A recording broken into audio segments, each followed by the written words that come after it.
आज हमें सबसे पहले डिस्कशन करना है एल्गोरिदम के बारे में।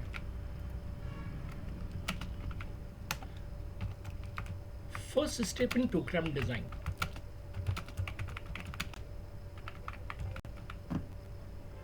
ऑल्सो नोन एज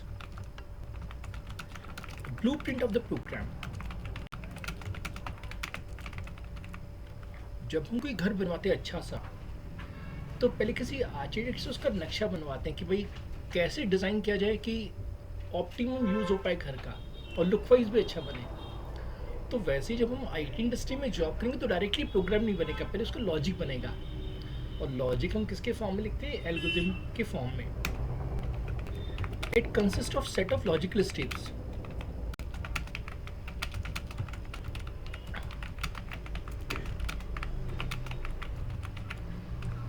तो इसमें लॉजिकल स्टेप्स में सीक्वेंस होती हैं। It is independent of programming language. चाहे मैं आपको जावा सिखाऊं, चाहे सी सिखाऊं, चाहे पाइथन सिखाऊं, लॉजिक विल रिमेन सेम। यही करने के टीचर्स आपको लॉजिक सीखने पे फोकस करते हैं कि अगर आपको लॉजिक समझ में आ गया तो फ्यूचर में बाकी प्रोग्रामिंग लैंग्वेज सीखना हमेशा आसान रहेगा। And can be written in simple English.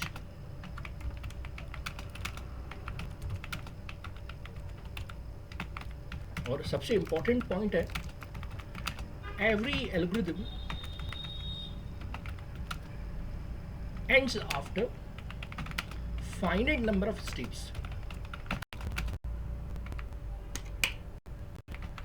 तो ऐसा कोई एल्गोरिथम नहीं होता जो इनफाइनाइट हो। हर एल्गोरिथम को कभी ना कभी तो फिनिश होना ही होगा। अब मैं अपने दोस्तों को कुछ एग्जाम्पल देना चाहूँगा। हम सभी फ्रेंड का 10th तक तो एटलीस्ट मैथमेटिक्स था ही था, तो कुछ ऐसे लॉजिक से जो बड़े आराम से समझ सकते हैं। जैसे एग्जाम्पल 1, एडिशन ऑफ 2 नंबर्स। हमें पहली स्टेप में इनपुट लेना पड़ेगा ए। स्टेप सेकंड में हमें इनपुट लेना पड़ेगा बी। अब ए भी पता है, बी भी पता है, तो सिंपल से पता कि सी बराबर क्या होगा, ए प्लस बी। और फिर हमें प्रिंट करना है क्या, सी। और फिर फिनिश या स्टॉप, जो भी आप लिखना चाहें। सेकंड एग्जांपल में लिख सकता हूँ दोस्तों यहाँ पे सिंपल इंटरेस्ट का। हमें पता है कि पहली स्टेप क्या होगी, इनपुट पीआरटी। अब हम चाहे तो अलग अलग लाइन में लिखे, चाहे तो एक ही लाइन में लिख दे, कोई फर्क नहीं पड़ेगा। तो पहले में यूजर से क्या पूछना पड़ेगा, प्रिंसिपल रेट टाइम। स्टेप 2 में हम जानते हैं कि आई का फॉर्मूला होता है P into R into T upon 100। अब हम दो चीजें कैलकुलेट कर सकते हैं दोस्तों, एक तो इंटरेस्ट और एक एक्चुअल अमाउंट।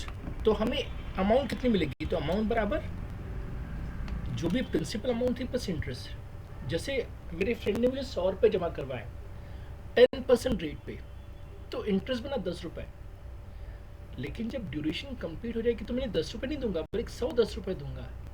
100 रुपये तो उनका प्रिंसिपल अमाउंट था प्लस 10 रुपये इंटरेस्ट।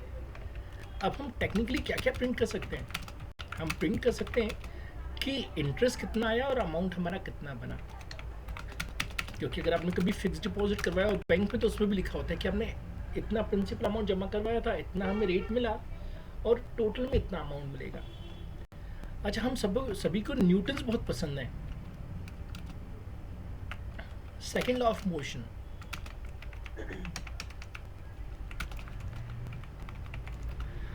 आइंस्टाइन ने हमें फोर्स का फॉर्मूला दिया।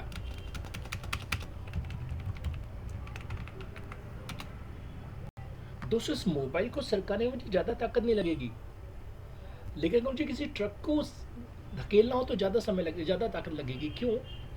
क्योंकि force is directly proportional to mass of the body. जितना अधिक मास होगा उतना ज़्यादा क्या होगा, फोर्स अप्लाई करना पड़ेगा। तो फॉर्मूला हमें दिया गया कि यूजर से पहले मास पूछो, कितना तेजी से एक्सेलरेट करना ये पूछो। तो मास भी पता होना चाहिए, कितना एक्सेलरेट करना चाहिए वो भी पता होना चाहिए। तो फोर्स होगा डायरेक्टली मास इनटू एक्सेलरेशन। और अब हम क्या प्रिंट कर सकते हैं दोस्तों, print F of A finish. तो आपकी तरह जब मैं स्टूडेंट था दोस्तों, तो टीचर ने मुझे कोई एक लॉजिक सिखाया, फिर घर बैठ के मैंने सोचा कि मैंने फिजिक्स में मैथमेटिक्स में कौन कौन से फॉर्मूले पढ़े हैं। तो टेक्निकली मैंने घर में क्या क्या सबके एल्गोस बना दिए। क्यों? क्योंकि एक बार मैं एल्गो सोचूँ तो फिर उनकी प्रोग्रामिंग भी मैं इजली कर सकता हूँ। क्यों? क्योंकि सबकी प्रोग्रामिंग सेम तो है, कुछ इनपुट लेना है, कुछ कैलकुलेट करना है और कुछ प्रिंट करना है। तो ये प्रोग्रामिंग की पहली कैटेगरी है।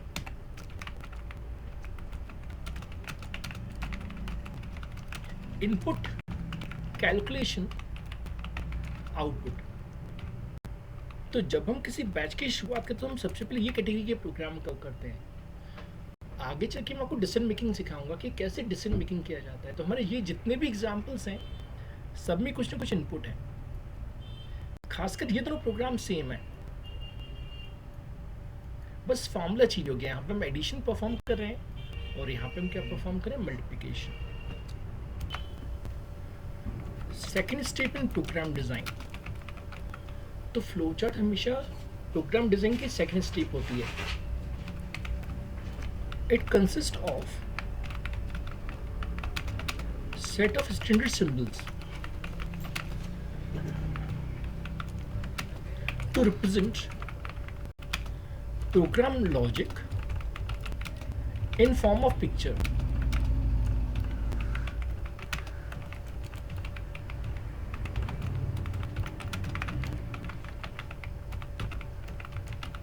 जैसे पहले क्लाइंट और आर्किटेक्ट ऐसे वर्बल डिस्कशन करते हैं, किस तरह में 2 किचन चाहिए, एक गार्डन चाहिए, पार्किंग एरिया चाहिए। तो दैट इज एल्गोरिथम।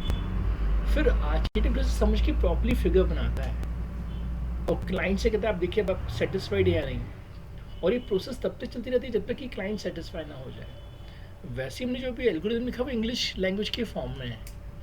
कितना अच्छा होता है कि हम उसका एक पिक्चर बना पाते हैं। तो किसी भी लॉजिक को पिक्चर के फॉर्म में रिप्रेजेंट करने के लिए क्या होता है, फ्लो चार्ट होता है। फ्लो चार्ट की सबसे अच्छी खासियत क्या है, स्टैंडर्ड सिंबल्स। जैसे हम जब व्हीकल ड्राइव करते हैं तो वहाँ पे बीच बीच में सिंबल्स लगे होते हैं, नो पार्किंग का, यू टर्न का। तो हमारे रोड सेफ्टी के भी स्टैंडर्ड्स होते हैं। वैसी प्रोग्रामिंग में भी क्या होता है, स्टैंडर्ड सिंबल्स होते हैं और हर सिंबल का एक मीनिंग है।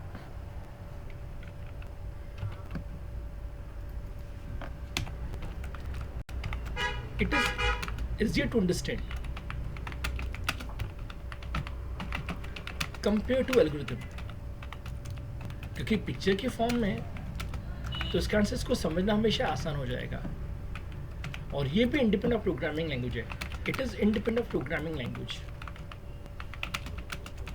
आप कोई भी प्रोग्रामिंग लैंग्वेज सीखे, फ्लो चार्ट हमेशा सेम चलेगा।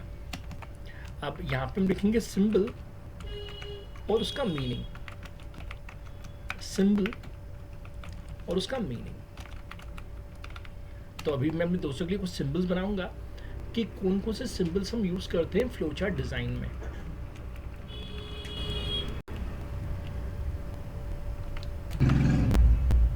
तो अब हम समझना चाहेंगे कि कौन कौन से सिंबल्स हम यूज कर सकते हैं जब हम डिजाइन करते हैं फ्लो चार्ट को।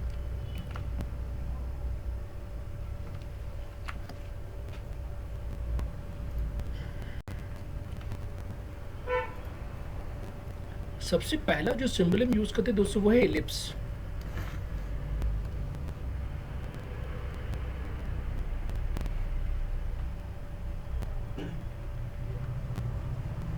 ये रिप्रेजेंट करता है दोस्तों स्टार्ट या स्टॉप को। तो जब भी हम कोई फ्लो चार्ट शो करेंगे तो स्टार्ट और स्टॉप को रिप्रेजेंट करने के लिए हम यूज करेंगे एलिप्स का। नेक्स्ट हम यूज करते हैं पैलोग्राम।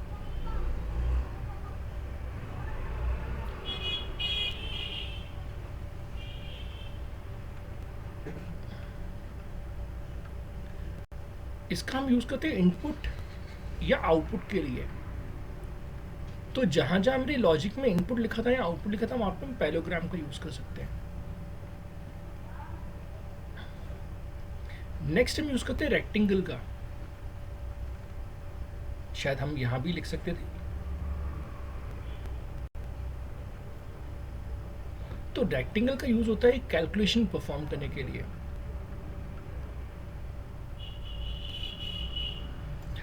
अब अगला सिंबल हम यूज करते हैं रोम्बस। आने वाली क्लासेस में पढ़ेंगे डिसीजन मेकिंग।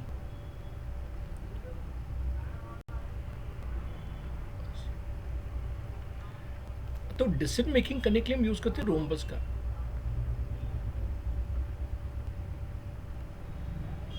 इसे हम कंडीशन बॉक्स भी कहते हैं।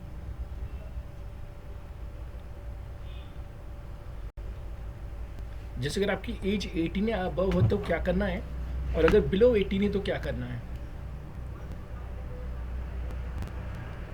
नेक्स्ट हम यूज करते हैं एरो, जो रिप्रेजेंट करता है डायरेक्शन ऑफ फ्लो, यानी अब अगली स्टेप क्या होगी।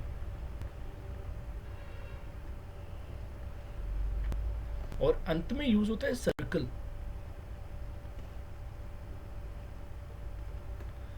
जो रिप्रेजेंट करते हैं कनेक्टर को।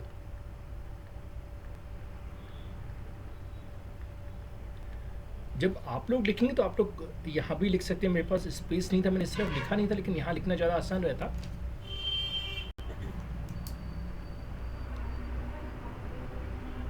तो हमने देखा कि पहला होता है एलिप्स, जो रिप्रेजेंट करता है स्टार्ट या स्टॉप को। नेक्स्ट पैलोग्राम, जिसकी मदद से हम इनपुट या आउटपुट को रिप्रेजेंट करते हैं। नेक्स्ट होता है रेक्टेंगल, जो हम कैलकुलेशन के लिए यूज करते हैं। रोम्बस कंडीशन या decision box, arrow direction of flow, और सर्कल एक कनेक्टर को रिप्रेजेंट करता है। अब हम चाहेंगे कि हम किसी एक लॉजिक का फ्लोचार्ट डिजाइन करें। तो यहाँ पे मैं एडिशन ऑफ टू नंबर्स का फ्लोचार्ट अपने दोस्तों के लिए डिजाइन कर रहा हूं।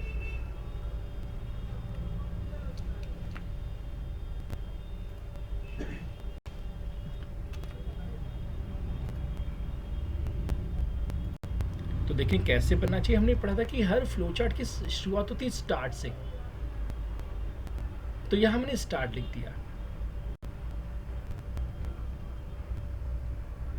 अब मैं स्टूडेंट की तरह सोच रहा हूं, लॉजिक में क्या लिखा है। लॉजिक में लिखा है कि अब हमें इनपुट लेना है। अब टीचर ने सिखा था कि इनपुट के लिए पैलोग्राम बनता है। तो यहां मैंने पैलोग्राम बना दिया। अब हम चाहे तो एक साथ दोनों इनपुट ले, चाहे तो एक समय पे एक इनपुट ले। तो यहाँ पे मैं एक समय पे एक इनपुट ले रहा हूँ, जैसे इनपुट ए। अब इसी तरह से हमें क्या लेना है, इनपुट बी लेना है।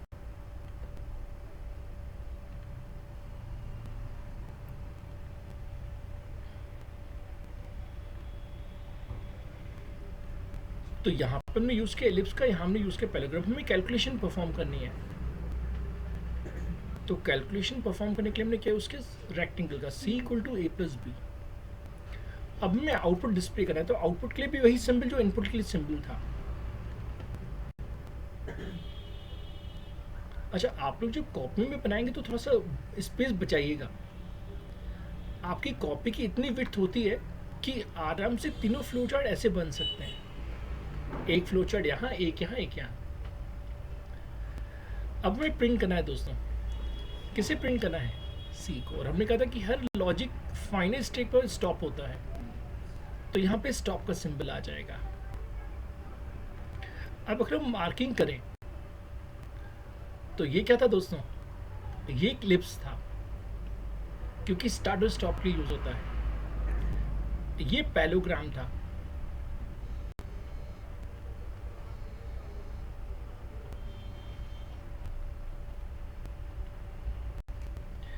ये रेक्टेंगल था, क्योंकि कैलकुलेशन परफॉर्म करनी थी।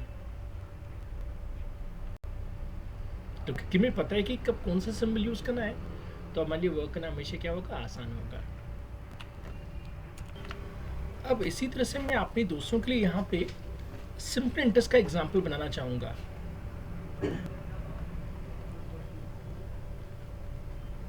हमेशा की तरह पहले तो हमें पता है कि स्टार्ट करना होगा, तो हमने स्टार्ट कर लिया। अब जैसा कि हमने कहा कि हम एक समय पे कई इनपुट भी रिप्रेजेंट कर सकते हैं, तो हमने यहाँ पे एक पैलोग्राम बनाया और तीनों इनपुट लिख दिए, इनपुट P, R, T। अब हमें इनपुट मिल गया दोस्तों, तो हमें कैलकुलेशन परफॉर्म करें। तो कैलकुलेशन में फॉर्मूला क्या है, I equal to P into R into T upon 100। अब हमें दोस्तों एक और कैलकुलेशन करी थी, वो थी अमाउंट की। तो amount equal to principal plus interest. अच्छा, अब हमें डिस्प्ले करना है इन्फॉर्मेशन को, तो डिस्प्ले करने के लिए फिर से पैलोग्राम। हमें क्या क्या डिस्प्ले करना है दोस्तों, हमें डिस्प्ले करना है अमाउंट को और इंटरेस्ट को, और हमेशा की तरह क्या आ गया, स्टॉप।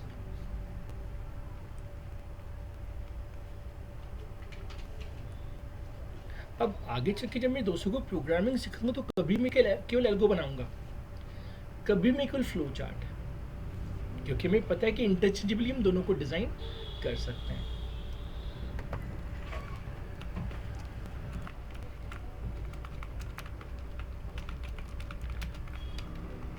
Reserve words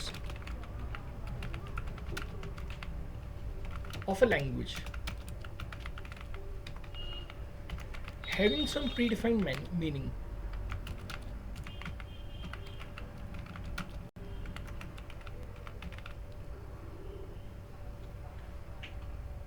तो हर भाषा में कुछ ना कुछ रिजर्व वर्ड्स होते हैं, उनको हम क्या कहते हैं, कीवर्ड्स कहते हैं। Example, in English eat, sleep, walk, talk are the keywords, क्योंकि इनका एक प्रीडिफाइंड मीनिंग है। Similarly in C language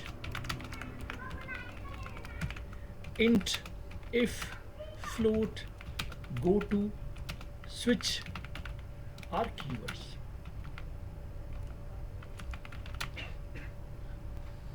Predefined in the compiler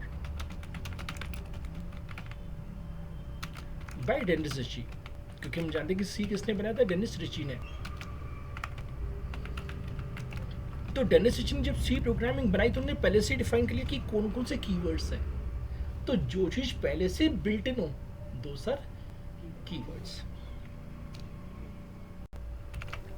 दोस्तों हमने कीवर्ड्स के बारे में पढ़ा। अब कैंपस में पूछा जाएगा कि सी लैंग्वेज में कितने कीवर्ड्स हैं, तो सी लैंग्वेज में केवल 32 कीवर्ड्स हैं। इसका इसको हम कहते हैं एलिगेंट लैंग्वेज, यानी साफ सुथरी लैंग्वेज।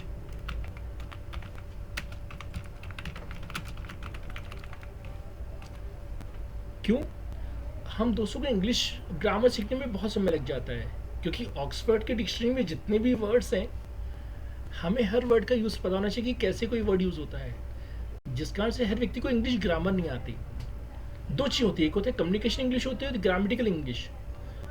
कम्युनिकेशन इंग्लिश सबको आती है, लेकिन कहाँ दिक्कतें आती हैं, ग्रामेटिकल इंग्लिश में। जैसे हमारे कई एग्जाम्स होते हैं यूके के में पढ़ने के लिए, टॉफिल वगैरह होता है, टॉफिल वगैरह में सिंपल इंग्लिश नहीं आती, उसमें कई ऐसे ग्रामेटिकल वर्ड्स आते हैं जिनका आपको यूज़ पता होना चाहिए।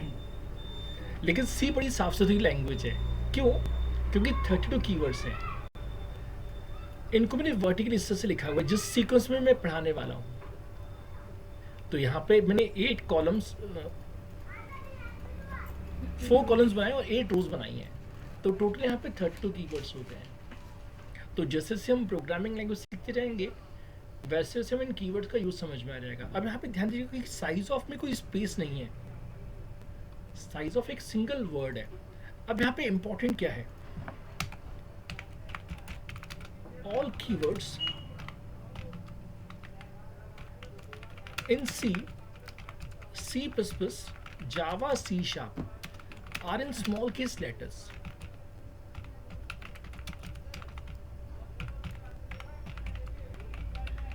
जिसको हम स्मॉल केस कहते हैं उसे यूएस इंग्लिश में लोअर केस कहते हैं। तो गलती से अगर आप कोई कैपिटलाइज लिख दें तो गलत हो जाएगा। जितने भी कीवर्ड्स हैं सभी के सभी कीवर्ड्स क्या हैं, स्मॉल केस में। अब कैंपस में क्वेश्चन आएगा दोस्तों, how many keywords are in C++? तो आंसर बड़ा आसान है,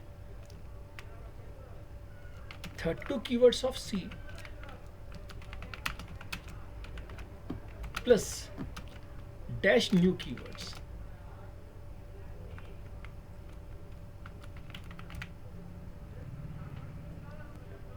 तो जैसे सी प्रोसेस के नए वर्जन है तो नए नए कीवर्ड्स ऐड किए गए। तो पहले 16 कीवर्ड्स ऐड किए गए,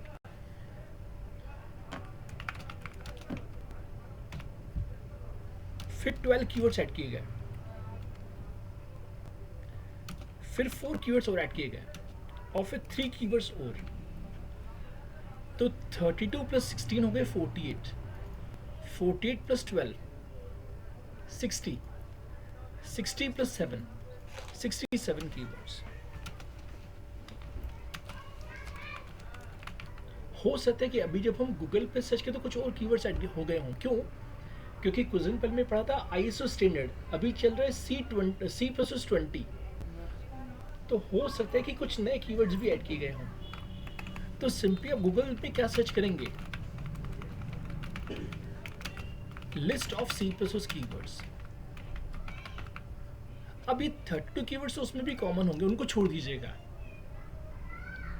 बाकी जो बचे हुए कीवर्ड्स हैं वो कीवर्ड्स आप अपनी कॉपी में नोट कर लीजिएगा।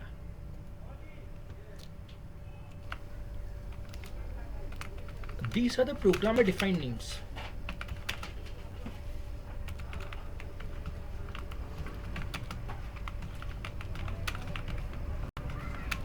Other than keywords.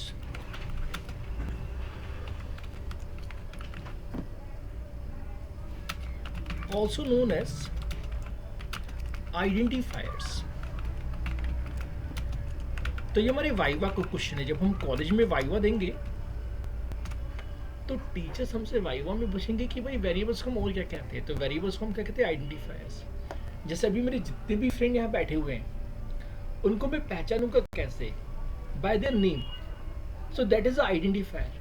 तो जिसकी मदद से किसी को पहचाना जाए दैट बिकम्स आइडेंटिफायर। और यहाँ पे सबसे इंपॉर्टेंट क्या है? These are the programmer defined names other than keywords. ये किसी भी कीवर्ड से मैच नहीं होना चाहिए क्योंकि कंपाइलर का पार्ट नहीं है। ये हम प्रोग्रामर ने डिफाइन किया है। Used to store some value inside RAM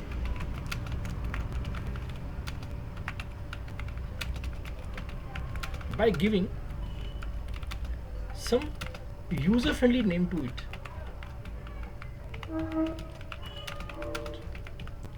हम जानते हैं कि कंप्यूटर में रैम होती है, जैसे आजकल हमारे मोबाइल फोन में भी रैम आती है। कम से कम आजकल 4GB रैम आ रही है, 8GB और 12GB वेरिएंट भी अवेलेबल है। अगर हम हार्डवेयर लेवल प्रोग्रामर होते तो डायरेक्टली रैम पे काम करते, लेकिन हमने पढ़ा था कि प्रोग्रामिंग लैंग्वेज के टाइप होते हैं, लो लेवल लैंग्वेज और हाई लेवल लैंग्वेज। अब क्योंकि हम हाई लेवल लैंग्वेज में काम करते हैं, हम डायरेक्टली रैम से बात नहीं करेंगे। हम रैम की लोकेशन को एक प्यारा सा नाम दे देंगे। इसे कहेंगे भाई ये मास है, इसे कहेंगे एक्सेलरेशन है। तो रैम में एक जगह पे क्या बन गया? मास। एक जगह पे क्या बन गया? एक्सेलरेशन। अब हमने एक तीसरा वेरिएबल एफ बना के रखा है फोर्स, और सिस्टम से कहेंगे कि मास और एक्सेलरेशन को आपस में ऐड करके क्या कैलकुलेट कर लीजिए? फोर्स कैलकुलेट कर लीजिए। अब यहाँ पे पॉइंट्स टू रिमेंबर है। अब हमारे कई दोस्तों को ये चीज़ नहीं पता होती है, तो उनका ना चाहते हुए भी प्रोग्राम गलत हो जाता है। जैसे पहला यहाँ पे पॉइंट क्या है? Variable name should starts with alphabet और अंडरस्कोर। तो वेरिएबल नेम हमेशा किससे शुरू होना चाहिए? अल्फाबेट या अंडरस्कोर से। जैसे एग्जांपल में दे रहा हूं कि वैलिड क्या है? मार्क्स 1 या मार्क्स अंडरस्कोर 1 या 1 underscore marks, sorry underscore marks 1। लेकिन क्या इनवैलिड कराएगा? 1 man army.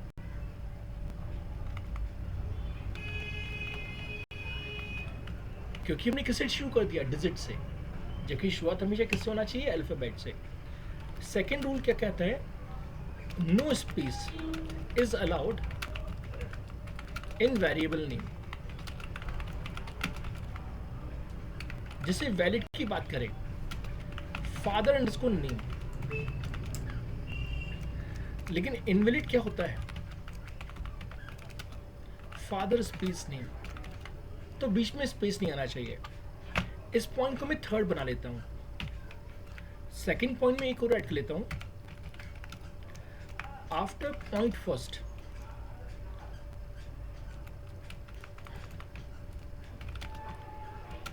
it can have alphabets, digits या अंडरस्कोर।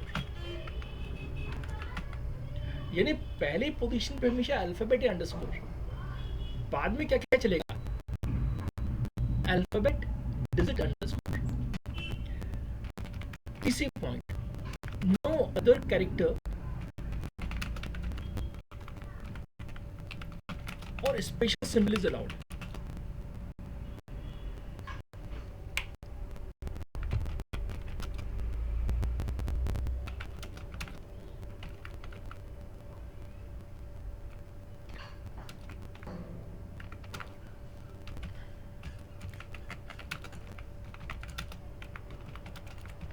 अब पॉइंट टू क्या कह रही है दोस्तों? पॉइंट टू कह रही है कि बस अल्फाबेट चलता है, डिजिट चलता है, अंडरस्कोर चलता है, उसके अलावा कुछ नहीं चलना चाहिए। जैसे एग्जांपल, जितने भी लिख रहा हूं मैं सबके सब इनवैलिड लिख रहा हूं। जैसे अमेरिकन डॉलर, यहां पे कौन सा सिंबल आ गया? डॉलर का सिंबल। अब डॉलर कोई अल्फाबेट तो है नहीं। ऐसे ब्लैक एंड व्हाइट, ऐसे 5 स्टार, ऐसे फादर्स नेम, ये सबके सब गलत हैं। तो कंक्लूजन निकला कि वेरिएबल एकदम सिंपल होता है, या तो अल्फाबेट या अंडरस्कोर या डिजिट, बस पहली पोजीशन पे डिजिट नहीं आना चाहिए। तो ये फोर्थ पॉइंट हो गई। अब फिफ्थ पॉइंट क्या है? It is case sensitive. जैसे example,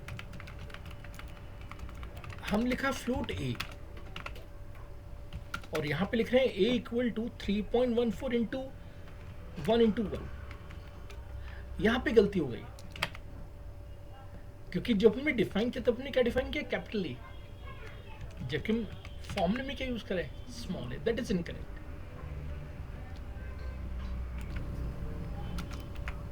These are the variables with fixed values that cannot be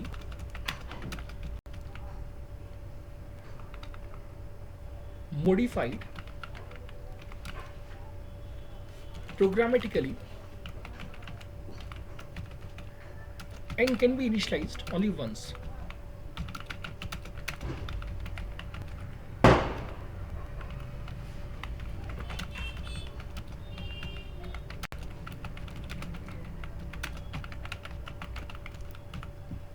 तो कभी कभी हमें कुछ ऐसे वेरिएबल्स चाहिए होते हैं जिनकी वैल्यू पहले से ही फिक्स्ड होती है और हम नहीं चाहते कि कोई उनको वैल्यू को चेंज कर पाए।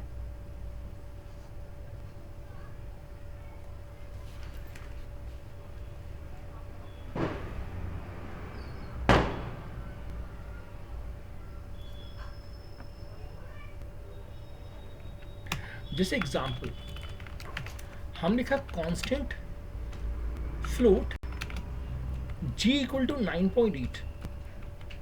हम जानते कि इसे हम कहते हैं ग्रेविटेशनल कांस्टेंट। हमारे अर्थ की जो ग्रेविटी है दोस्तों वो क्या है? 9.8 मीटर पर सेकंड स्क्वायर। तभी तो जब हम एप्पल फेंकते हैं ऊपर से तो नीचे गिरता है, क्यों? क्योंकि ग्रेविटी उसे खींचती है। ऐसी जो हमारा नेचुरल सैटेलाइट मून है वो अर्थ के अराउंड रिवॉल्व क्यों करता है? क्योंकि अर्थ की ग्रेविटी उसे खींचती है, और ग्रेविटी नहीं होती तो वो बाहर चला जाता।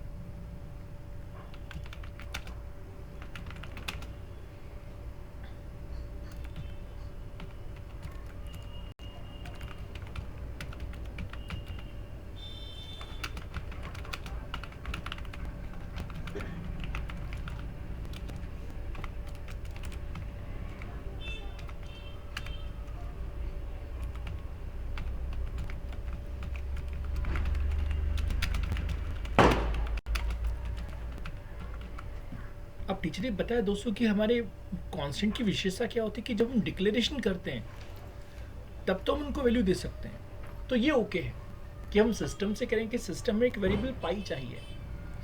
अब आप कहेंगे फ्लोट क्या है, तो फ्लोट एक डेटा टाइप है। प्रोग्रामिंग में फ्लोट का मतलब है फ्रैक्शनल नंबर। तो सिस्टम से मैं कह रहा हूँ कि सिस्टम मुझे एक कांस्टेंट वैल्यू बनानी है जो कि फ्रैक्शनल वैल्यू है, जिसका मैं नाम देना चाहता हूँ पाई, जिसकी वैल्यू मैं क्या देना चाहता हूँ 3.14। चलेगा, बिल्कुल चलेगा। लेकिन क्या नहीं चलेगा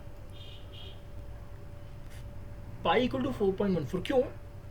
क्योंकि हमने लिखा था these are the variables with fixed value and can not be modified programmatically and can be initialised only once. तो एक बार अगर हम इनको वैल्यू दे दिए तो बाद में आप इनकी वैल्यू को चेंज प्रोग्रामेटिकली नहीं कर सकते हैं। तो यहाँ पे क्या रहेगा, एरर। अच्छा, अगर मैं जावा सिखाता तो सी में कहते हैं कॉन्स्ट, जावा के बैच में इसी को मैं कहूँगा फाइनल, और जब मैं सी शार्प में दोस्तों को सिखाऊंगा तो इसी को हम कहेंगे रीड ऑनली। जैसे हिंदी में कहते हैं आम, इंग्लिश में कहते हैं मैंगो, और सिंधी भाषा में कहते हैं अम्ब। तो चीज़ तो एक ही है लेकिन उसके अलग अलग नेम्स हैं। तो वैसे ही दोस्तों जिसको मैं सी में कांस्टेंट पढ़ा रहा हूँ उसी को मैं जावा में फाइनल पढ़ाऊंगा और सी शार्प में क्या पढ़ाऊंगा, रीड ऑनली। हमारा आज का अगला कंसेप्ट है दोस्तों डेटा टाइप। जैसा कि हमने देखा कि यहाँ पे हमने वेरिएबल बनाया था जी और पाई, लेकिन साथ साथ में डिफाइन किया था फ्लोट। हमारे आईटी इंडस्ट्री में कुछ ऐसी प्रोग्रामिंग लैंग्वेजेस भी जिनमें डेटा टाइप देने की जरूरत ही नहीं है, जिनको हम कहते हैं डायनेमिकली टाइप लैंग्वेज। जैसे अभी मैं अपने दोस्तों के लिए छोटा सा पाइथन प्रोग्राम बना रहा हूँ।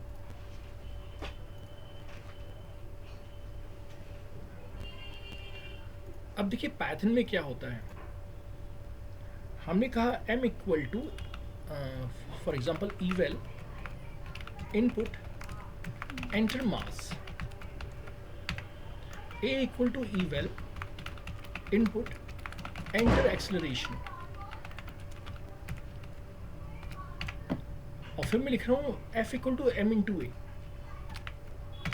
और फिर मैं सिंपली लिख रहा हूँ print force equal to f। अब हमारा जो पाइथन है वो डायनेमिकली टाइप लैंग्वेज है। यहाँ पे मैं एक और लाइन प्रिंट कर देता हूँ, type of f equal to type और फिर ब्रैकेट में f। अब इस प्रोग्राम को सेव कर लेते हैं, कहीं भी सेव कर सकते हैं। अब इसे रन करते हैं। मुझसे मास पूछा गया तो हमने कहा 1 kg, एक्सेलरेशन कहा गया तो हमने कहा 10। तो सिस्टम बता रहा है कि फोर्स कितना आया 10, और अपने आप उसने क्या मान लिया, इंटीजर मान लिया। अपने आप क्या मान लिया, इंटीजर, जबकि मैंने इंटीजर कहीं भी नहीं लिखा था दोस्तों। अब मैं इसे फिर से रन कर रहा हूँ। हमने मास कहा 1.1, एक्सेलरेशन में कहा 9.8, तो ये फोर्स आ गया, और यहाँ पे टाइप किया गया फ्लोट। तो पाइथन को हम कहते हैं डायनेमिकली टाइप लैंग्वेज, कि पहले से आपको डेटा टाइप नहीं देना है, रन टाइम पे जैसी हम वैल्यू देंगे उसके हिसाब से डेटा टाइप फिक्स हो जाएगा। लेकिन सी लैंग्वेज कैसी है, स्टैटिकली टाइप, आपको पहले से ही बताना पड़ेगा कि आप कैसा डेटा स्टोर करना चाहते हैं। अब इसके एडवांटेज क्या होते हैं वो हम अगली क्लास में डिस्कस करेंगे। लेकिन हाँ, हमें ये समझ में आ गया कि दो तरह की लैंग्वेजेस हैं, एक वो लैंग्वेज जिनमें पहले से डेटा टाइप देना पड़ता है, और एक वो लैंग्वेज जिसमें पहले से हमें देने की जरूरत नहीं पड़ती है। तो जब हम सी में वर्क करते हैं तो हमें हर वेरिएबल का डेटा टाइप देना पड़ता है ड्यूरिंग द प्रोग्राम डिजाइन। कुछ ऐसी प्रोग्रामिंग लैंग्वेजेस जिनमें पहले से डेटा टाइप देने की जरूरत है, जैसे कि पाइथन। पाइथन में वैल्यू के बेसिस पे अपने आप डिसाइड हो जाता है कि उसका टाइप क्या होना चाहिए, लेकिन सी लैंग्वेज में हमें टाइप देना पड़ता है। तो सी लैंग्वेज में 5 डेटा टाइप हैं, कैर, इंट, लॉन्ग, फ्लोट और डबल। अब आप कहेंगे सर कैर किसके लिए है, तो कैर है अल्फा न्यूमेरिक के लिए।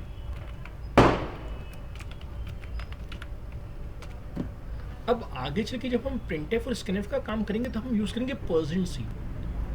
तो प्रिंटफ और स्कैनफ में जब भी %c दिखे तो हम समझेंगे कि वो कैरेक्टर के ऊपर काम कर रहा है।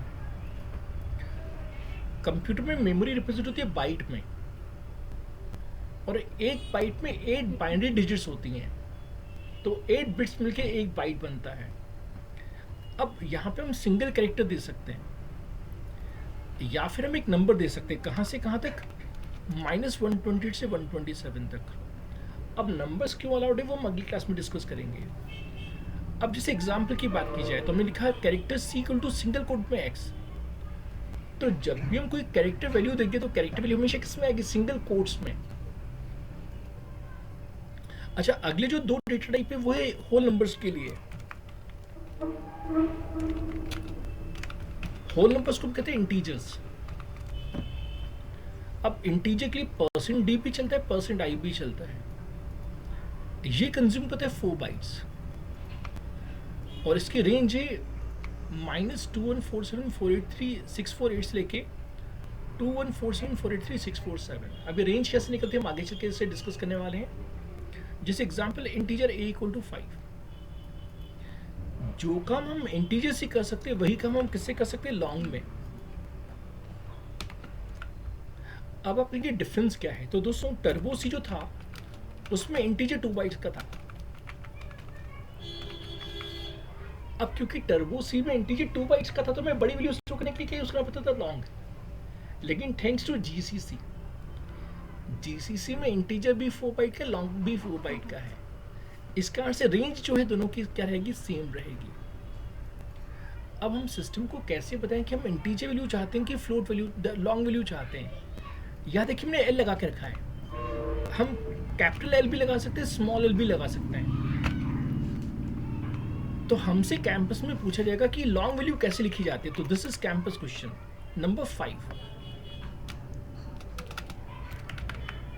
कैंपस में कहा जाएगा कि इंटीजर भी होल नंबर्स के लिए, लॉन्ग भी होल नंबर्स के लिए। तो हाउ वी रिकॉग्नाइज, तो रिकॉग्नाइज करने के लिए पीछे क्या लग गया, एल। छोटा एल भी लग सकते हैं, बड़ा एल भी। तो लॉन्ग की जरूरत कब पड़ी, जब टर्बो सी में इंटीजर केवल क्या सपोर्ट करता था, केवल 2 बाइट्स। लेकिन क्योंकि जीसीसी में इंटीजर भी 4 बाइट्स का, तो it is not required to use long data type. अच्छा, कभी कभी हमें फ्रैक्शन के ऊपर काम करना पड़ता है दोस्तों। तो जब भी हमें फ्रैक्शनल नंबर पे वर्क करना हो तो हम क्या यूज कर सकते हैं, फ्लोट या फिर क्या, डबल। हमारे कंप्यूटर में इनटू 10 टू द पावर लिखना पॉसिबल नहीं है।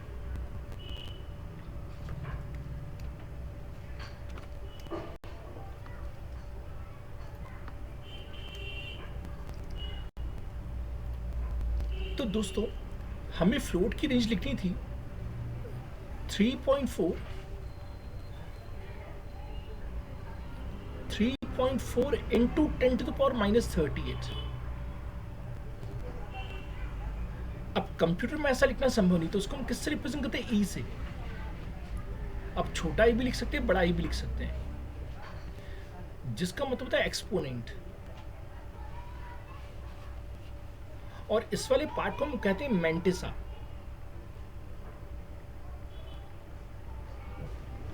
ये हमारा हो गया कैंपस क्वेश्चन नंबर 6।